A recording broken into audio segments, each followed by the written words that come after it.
নমস্কার বন্ধুরা, পিনাকির কিচেনে আপনাদের অনেক অনেক স্বাগত জানাই। শীতের পিঠা পর্বে আজকে আপনাদের সাথে শেয়ার করছি পোয়া পিঠা রেসিপি। আর এই পিঠাটা তৈরি করেছি চালের গুঁড়া ছাড়া। চালের গুঁড়া ছাড়াও খুব সফট আর নরম তুলতুলে পিঠা তৈরি করা যায়, সেটাই আজ আমি আপনাদের সামনে শেয়ার করছি। অনেক সময় আমাদের পিঠে খেতে ইচ্ছে করে আর হাতের কাছে চালের গুঁড়ো থাকে না, তখন চাইলে ঝটফট এই পিঠাটা তৈরি করতে পারেন। খেতেও খুব বেশি নরম আর তুলতুলে হয়। আশা করছি আজকের রেসিপিও খুব ভালো লাগবে।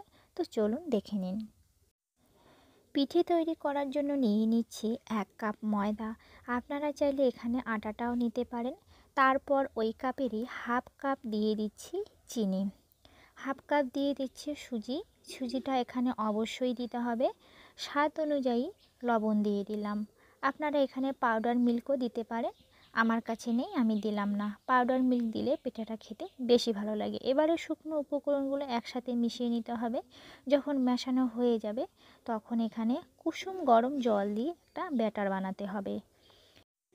একেবারে বেশি জল দেবেন না, অল্প অল্প জল দিয়ে একটা হ্যান্ড উইক দিয়ে ভালো করে মিশিয়ে নিতে হবে। এই ব্যাটারটা তৈরি করার সময় কিন্তু অনবরত নাড়াচাড়া করতে হবে, যাতে খুব স্মুথ একটা ব্যাটার তৈরি হয়ে যায়। আর এই ব্যাটারটা কিন্তু কিছুটা পাতলা করে গুলতে হবে প্রথমে। তো অল্প অল্প জল দিয়ে একটা পাতলা স্মুথ ব্যাটার বানিয়ে নিতে হবে। আর এই ব্যাটারটা তৈরি করতে আমার জল লেগেছে প্রায় 1.5 গ্লাসের মতো। তো ব্যাটারটা যেহেতু তৈরি হয়ে গেছে, এবার ব্যাটারটাকে আমি প্রায় 10 থেকে 15 মিনিটের জন্য রেস্টে রেখে দিচ্ছি। 10 মিনিট হয়ে গেছে, তারপরে ব্যাটারটাকে আমি আবারও একটু হ্যান্ড উইক দিয়ে নাড়াচাড়া করে নিচ্ছি।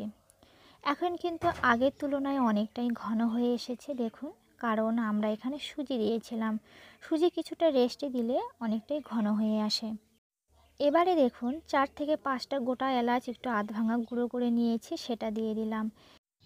এতে করে এলাচের একটা সুন্দর ফ্লেভার আসে আর পিঠাগুলো খেতে কিন্তু ভীষণ ভালো লাগে।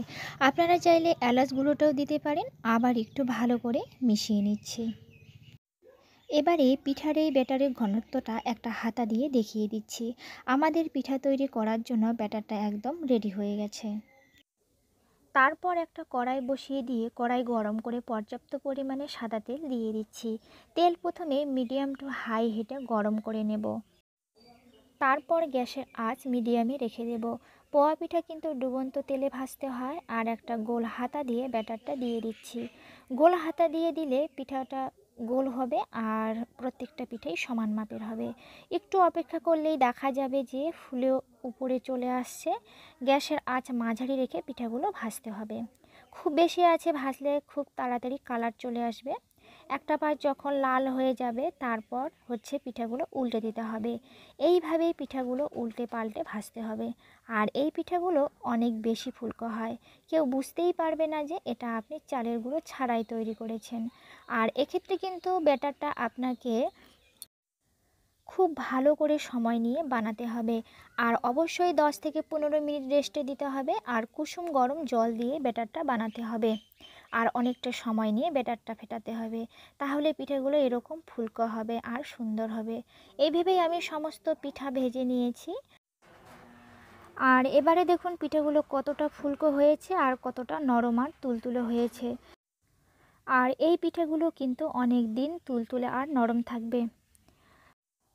এবার চলুন একটা পিঠে ভেঙে শেয়ার করি যে ভেতরেও কতটা সুন্দর হয়েছে। তো আশা করছি প্রতিবারের মতো আজকের রেসিপিটিও আপনাদের খুব ভালো লেগেছে। রেসিপি ভালো লাগলে একটা লাইক দিয়ে অনেক অনেক বন্ধুদের সঙ্গে শেয়ার করুন। আর নতুন বন্ধু হয়ে থাকলে প্লিজ আমার চ্যানেলটিকে সাবস্ক্রাইব করে আমার পাশে থাকুন। আজকে তাহলে এ পর্যন্তই। আবারও হাজির হচ্ছে অন্য কোনো দিন নতুন কোনো রেসিপি নিয়ে। ততদিন সবাই ভালো থাকুন, সুস্থ থাকুন।